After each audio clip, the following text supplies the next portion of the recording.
So around about 2014, I think it would have been, I got a call from my agent to do some work at Victoria Beckham. Now, Victoria Beckham for me is someone who I've hugely admired, and I know that she gets a lot of flack, and I really truly I don't know where it comes from.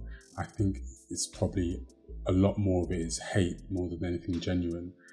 I think that those of us that have studied fashion can be a little bit jealous of those that have made a mark in the fashion industry without having to go through the rigmarole of education. So yeah, I think, and then I guess it comes from her being a former pop star and then transitioning to a credible fashion expert, which for me, I feel that that's admirable, because it just means that you're savvy enough of a business person, of a businesswoman, to change your brand image from one thing to something completely different. I think leveraging off one career to benefit another is incredibly smart. So yeah, back to the story. I worked at Victoria Beckham for about a week or two. They were based down in Battersea, which was an area that I grew up in. I spent 17 years of my life in South West London, specifically Battersea, St John's Hill. So I knew the area very well. They were actually located quite close to Battersea Bridge. I knew the area more for, I think it was Black Hair and Beauty and Pride magazine. So their offices were located very close by. And all in all, there wasn't really much in terms of the experience at Victoria Beckham that was different to a lot of the other places I had. In another video, I kind of talk about my time at Roland Mouret, and I felt both of those experiences were quite similar. The kind of work I was doing was quite similar as well. It was mainly dresses. Obviously, Victoria Beckham is women's wear. There was a bit more in terms of intricacies, in terms of the stuff I was doing at Victoria Beckham. I think because they were close to a catwalk show, things were a bit frantic than I imagined they normally would be. Because I worked there for a shorter period of time, I didn't really have that much opportunity to kind of join into the team camaraderie. I found I was very much left to my own devices, which happens a lot when you're a freelancer.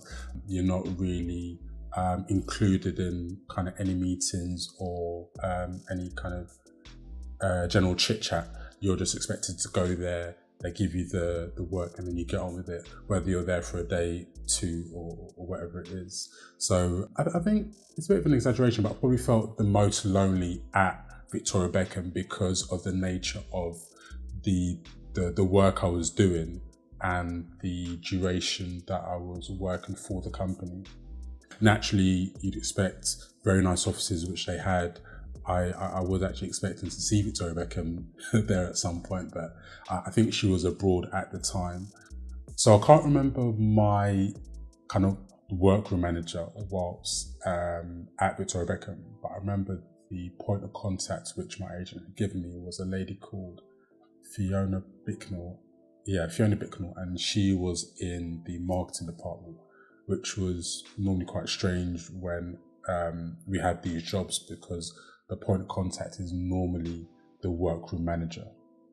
I don't remember seeing any guys. I think I was the only guy in the workroom at Victoria Beckham.